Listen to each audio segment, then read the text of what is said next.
Sabi! May surprise ako sa'yo. Tada! Oo, meron akong regalo sa'yo. Ang mahal-mahal niyan. Hindi ko naman kailangan ng material lang. Ano ka ba? Ba't hipon binibigay mo sa akin? Nakalimutan mo bang allergic ako dyan? Gusto mo ba akong patayin? Magtatapo ka pa rin sa akin? Totoo lang, hindi ko naman intensyon yun. Hindi naman talaga totoo yung hindi kita pinapansin at taga-attitude ako sa'yo. Pinapakita ko lang nga, nagalit ako sa'yo para ma-realize mo na totoo yung nararamdaman ko. Kasi nung iniwan mo ako, hindi mo alam na kailangan ko na pumakti pero wala kahit isa. Kahit ikaw wala.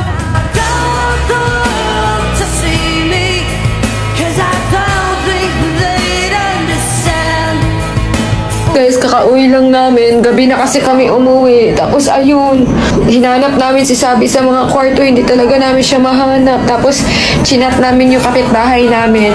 Sabi niya, nagpahatid daw si Sabi sa sakayan ng mga bus.